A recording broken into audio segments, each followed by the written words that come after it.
Welcome प्यारे बच्चों, स्वागत है आपका हमारे YouTube चैनल में। कल हमने किया था फीमेल रिप्रोडक्टिव सिस्टम, जिसका जो एक पार्ट था हमारा मेमरी ग्लैंड्स, वो रह गया था, जिसको हम आज इस वीडियो में शुरू करेंगे। तो आइए देखते हैं मेमरी ग्लैंड्स। मेमरी ग्लैंड्स का बच्चों जो फीमेल रिप्रोडक्टिव सिस्टम है उसमें काफी जो इम्पोर्टेंट उसका रोल है, क्योंकि बेबी के बर्थ के बाद जो हमारे रिप्रोडक्शन की प्रोसेस है वो बेबी के बर्थ के बाद ही कंप्लीट नहीं हो जाती, क्योंकि चाइल्ड केयर भी एक हमारा फीमेल रिप्रोडक्टिव सिस्टम का ही पार्ट है, जिसमें जो लैक्टेशन वगैरह है वो मिल्क जो मेमरी ग्लैंड्स है वहाँ से बेबी को न्यूट्रिशन मिलता है। तो आइए देखते हैं जो हमारी मेमरी ग्लैंड्स हैं उनके कौन कौन से पार्ट होते हैं, किस पार्ट का क्या काम है। तो जो हमारी मेमरी ग्लैंड्स है ह्यूमन फीमेल के अंदर, उसको ब्रेस्ट बोला जाता है।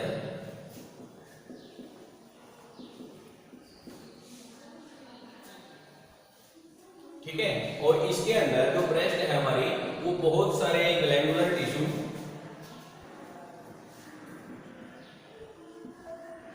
और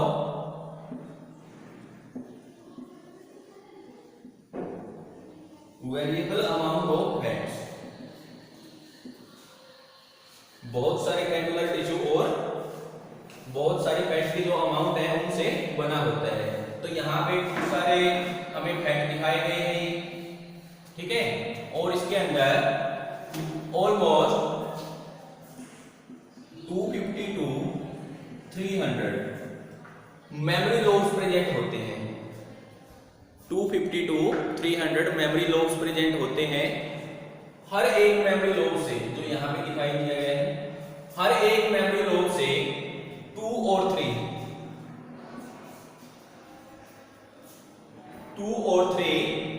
मेमोरी एल्वेओलस निकलते हैं। एक बैलून लाइक स्ट्रक्चर होता है जिसको मेमोरी एल्वेओलस बोलते हैं, वो निकलते हैं। इनका काम क्या होता है, इनके अंदर से जो मिल्क है उसका सेक्रेशन होता है। जो मिल्क की प्रोडक्शन होगी वो मेमोरी एल्वेओलस से होगी। अब यहाँ पे जो मिल्क है वो बनने के बाद वो चला जाएगा आगे मेमोरी ट्यूबुलस में। मेमोरी एल्वेओलस से आगे मेमोरी ट्यूबुलस प्रेजेंट होते हैं। ये बिल्कुल ट्यूब लाइक स्ट्रक्चर है, जिसके अंदर जो मेमोरी एल्वेओलस से मिल्क सेक्रेट होने के बाद मिल्क यहाँ पे चला जाएगा। आपके बहुत सारे जो मेमोरी ट्यूबुलस है वो एक दूसरे के साथ कंबाइन हो जाते हैं और मेमोरी डक्ट बनाते हैं। बहुत सारे मेमोरी ट्यूबुलस एक दूसरे के साथ कंबाइन होके मेमोरी डक्ट बनाते हैं। वो मेमोरी डक्ट क्या करेगी, मिल्क को कैरी करेगी और आगे एक वाइड जो कैविटी है, बहुत सारी जो मेमोरी डक्ट है वो आपस में मिलकर एक काफी वाइड कैविटी बनाती है, जिसको एम्पुला बोलते हैं। एम्पुला तक मिल्क को लेके आएगी। अब एम्पुला है, बहुत सारे जो एम्पुला है वो सीधे जो लैक्टिपेरस ट्यूब है उसके अंदर खुलेंगे। एम्पुला लैक्टिपेरस ट्यूब के अंदर या लैक्टिपेरस डक्ट के अंदर खुलेंगे, जिसके थ्रू जो बेबी है वो मिल्क को सक करता है। तो इस तरह से जो मिल्क का सेक्रेशन है वो होता है मेमोरी ग्लैंड से। ठीक है, ये हमारा जो फीमेल रिप्रोडक्टिव सिस्टम है उसका पार्ट बचा हुआ था। यहाँ जो पार्ट है ये हमारे रिब्स है। चेस्ट के अंदर जो हमारे 12 पेयर्स रिब और रिब्स होते हैं ये हमारे रिब्स है, और इनके बीच में जो मसल्स है, हमारे चेस्ट के अंदर जो मसल्स प्रेजेंट होती हैं। ठीक है, तो इस तरह से हमारे जो मेमोरी लोब है वहां पे मेमोरी एल्वेओलस होते हैं, जिसके अंदर मिल्क सेक्रेट होगा। वहां से मिल्क है वो मेमोरी ट्यूबुलस के पास पहुंचेगा, मेमोरी ट्यूबुलस से मेमोरी डक्ट के पास, क्योंकि बहुत सारे जो मेमोरी ट्यूबुलस है वो कंबाइन होकर मेमोरी डक्ट बनाते हैं। मेमोरी डक्ट से एम्पुला के पास जो एक वाइड कैविटी होती है, एम्पुला से लैक्टिपेरस डक्ट में, और लैक्टिपेरस जो डक्ट है वहां से बेबी इसको सक कर लेता है। तो इस तरह से हमारा मिल्क का सेक्रेशन होता है। नेक्स्ट जो हमारा टॉपिक है वो है गैमेटोजेनेसिस। गैमेटोजेनेसिस होती है फॉर्मेशन ऑफ गैमेट्स।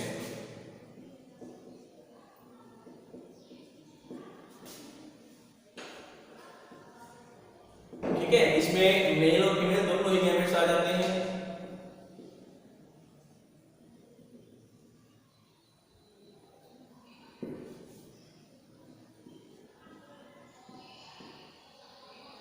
और फीमेल गैमेट्स।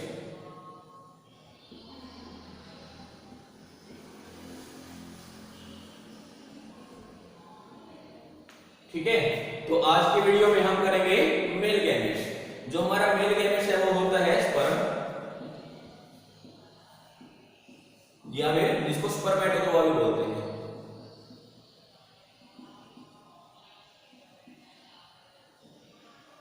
ठीक है, मेल गैमेट्स है वो स्पर्म होता है जिसको स्पर्मेटोजोआ बोलते हैं, जो फीमेल गैमेट्स है वो होता है ओवम। तो आज की वीडियो में हम करेंगे स्पर्मेटोजेनेसिस, यानी कि स्पर्म के बनने की प्रोसेस।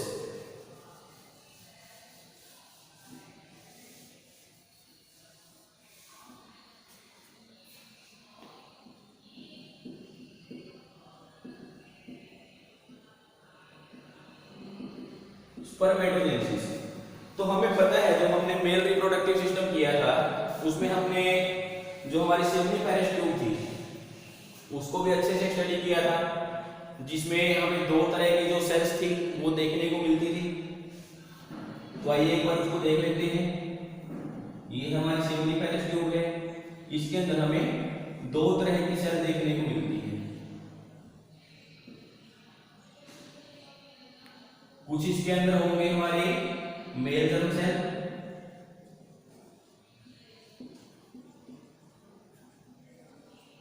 और कुछ हो गई सेंट्रोली सेल।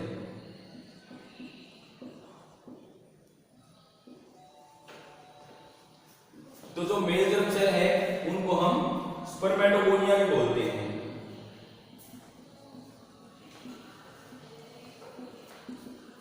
स्पर्मेटोगोनिया। तो मेल जर्म सेल क्या करेगी, माइटोसिस डिवीजन से डिवीजन करना स्टार्ट कर देती है। तो जो मेल जर्म सेल है वो माइटोसिस डिवीजन से डिवीजन करना स्टार्ट कर देती है। उसको हम एक डायग्राम से समझने की कोशिश करते हैं। तो जैसे हमारे पास ये स्पर्मेटोगोनिया है, इसके अंदर माइटोसिस डिवीजन होगी।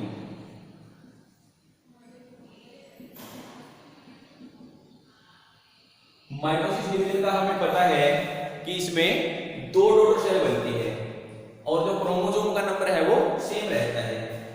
तो जो हमारे मेल जर्म सेल थी, स्पर्मेटोगोनिया था, उसके पास जो क्रोमोसोम का नंबर था वो था 46।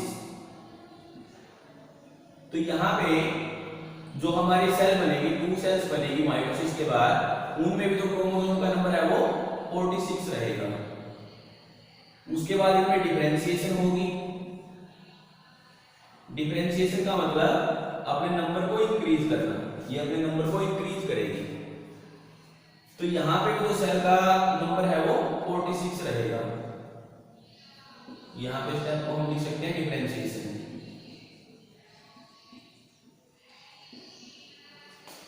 उसके बाद इसमें मियोसिस डिवीजन स्टार्ट होगी।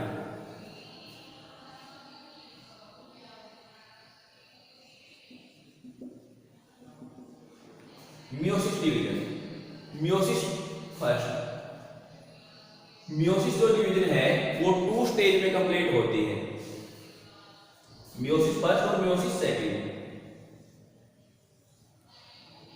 ठीक है, तो जो मियोसिस फर्स्ट है उसमें हमारे पास 2 सेल्स बनेगी। इसको रिडक्शनल डिवीजन भी बोला जाता है। रिडक्शनल डिवीजन क्योंकि इसमें जो क्रोमोसोम का नंबर है वो रिड्यूस हो जाता है और हाफ रह जाता है। तो यहाँ पे जो क्रोमोसोम का नंबर है वो 23 हो गया। जो हमारे पास ये डिफरेंशिएशन के बाद 4 सेल्स बनती थी, इनको हम बोलेंगे स्पर्मेटोसाइट।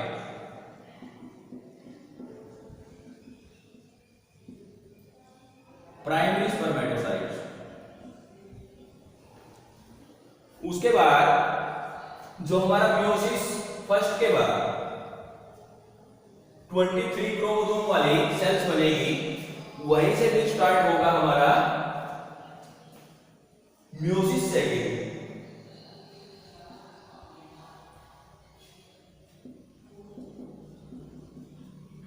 तो वहां से क्या होगा,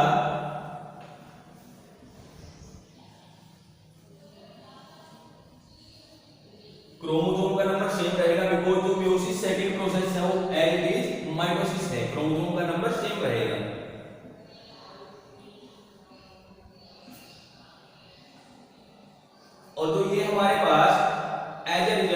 मियोसिस फर्स्ट जो हमारे पास सेल बनेंगे उनको बोलेंगे सेकेंडरी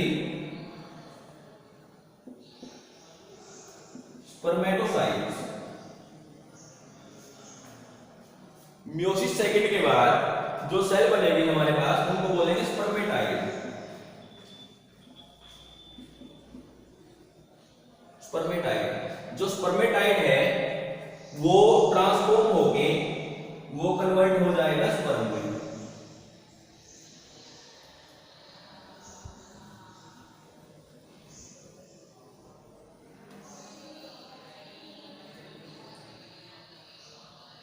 ठीक है, तो जो स्पर्मेटाइड है वो ट्रांसफॉर्म होके स्पर्म में कन्वर्ट हो जाएगा। तो ये पूरी की पूरी जो स्पर्मेटोजेनेसिस की प्रोसेस है ये बहुत सारे हार्मोन्स की वजह से कंट्रोल होती है। अब इसमें हार्मोन्स में देख लेते हैं कौन से हार्मोन का क्या काम है।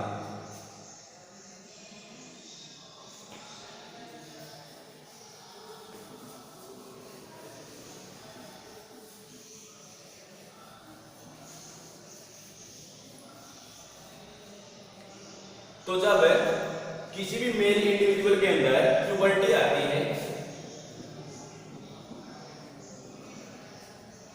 प्यूबर्टी का मतलब जब जो रिप्रोडक्टिव ऑर्गन्स हैं वो पूरी तरह से मैच्योर हो जाती है। तो जब किसी भी मेल इंडिविजुअल में प्यूबर्टी आती है तो उस टाइम उसके अंदर से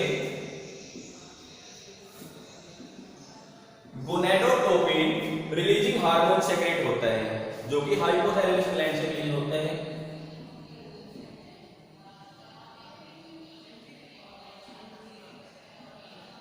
हाइपोथैलेमस ग्लैंड से ये हार्मोन क्या काम करेगा, ये एक्शन करेगा हमारी एंटीरियर पिट्यूटरी ग्लैंड में।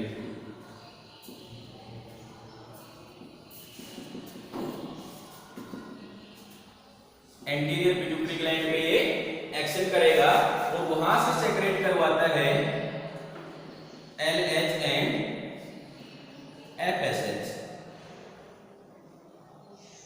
लुटिनाइजिंग हार्मोन और फॉलिकुलर स्टिमुलेटिंग हार्मोन। दो हार्मोन को रिलीज करवाता है पिट्यूटरी ग्लैंड से। कौन करवाएगा? Gonadotropin releasing hormone.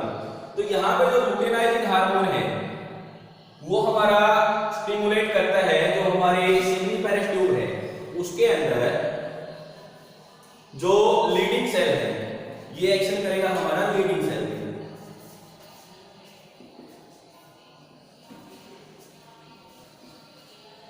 तो इसके एक्शन के बाद जो लीडिंग सेल है वो सेक्रेट करती है गोनेडोट्रोपिन्स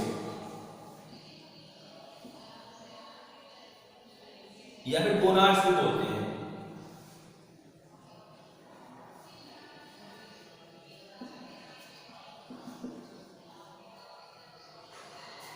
ठीक है, और एंड्रोजन भी बोलते हैं।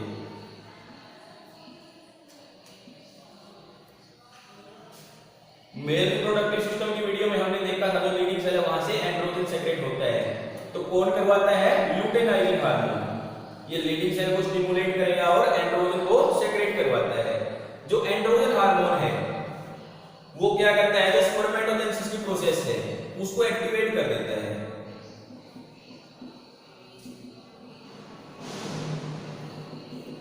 स्पर्मेटोजेनेसिस की जो प्रोसेस है उसको एक्टिवेट कर देता है। उसके बाद जो FSH है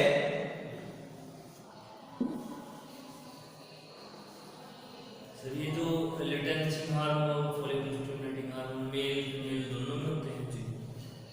जो FSH है वो क्या काम करेगा, ये हमारे सर्टोरी सेल को स्टिमुलेट करता है।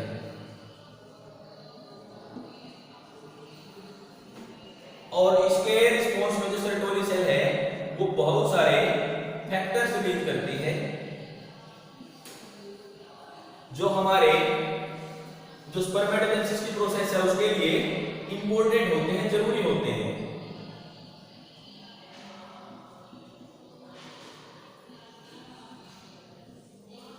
स्पर्मेटोजेनेसिस की प्रोसेस के लिए इंपॉर्टेंट होते हैं।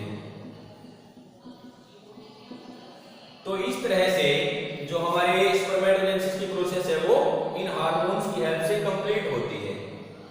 अब हमारे स्पर्मेटोजेनेसिस के साथ साथ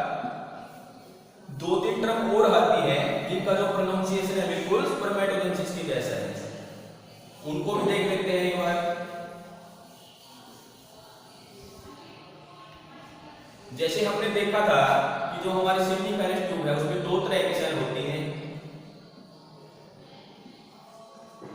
एक होती है मेल जर्म सेल और एक होती है सेंट्रोली सेल। तो जैसे ही हमारे सेमिनिफेरस ट्यूब के अंदर स्पर्म बनेंगे, उनका जो हेड है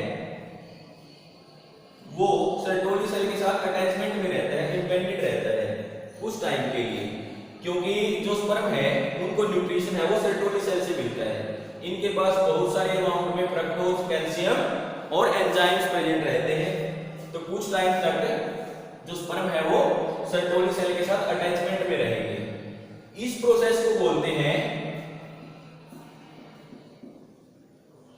स्पर्मियोजेनेसिस। जब हमारा जो स्पर्म है वो सेंट्रोली सेल के साथ अटैचमेंट में रहेगा कुछ टाइम के लिए, इसको बोलते हैं स्पर्मियोजेनेसिस। आफ्टर सम टाइम जो स्पर्म है वो सेंट्रोली सेल से अलग हो जाता है और सेमिनिफेरस ट्यूब में बिल्कुल फ्रीली मूव करता है। उस प्रोसेस को बोलते हैं हम स्पर्मिनेशन।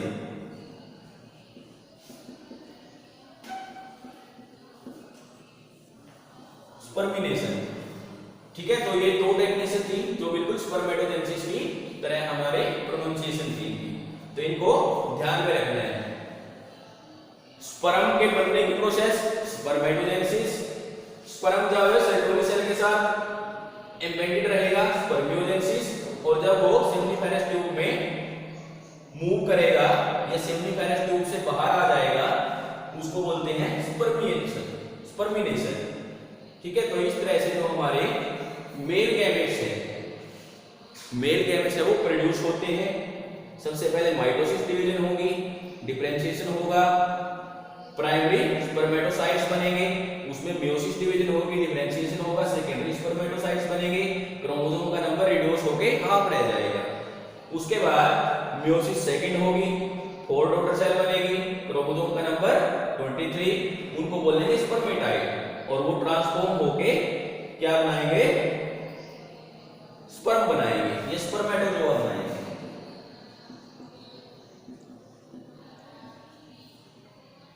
ठीक है। तो इस तरह से हमारी जो स्पर्मेटोजेनेसिस की प्रोसेस है वो कंप्लीट हो जाती है। नेक्स्ट वीडियो में हम डिस्कस करेंगे स्ट्रक्चर ऑफ स्पर्म।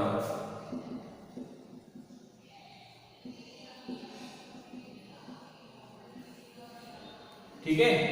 तो नेक्स्ट वीडियो में हम करेंगे स्ट्रक्चर ऑफ स्पर्म। तब तक के लिए thank you, have a nice day.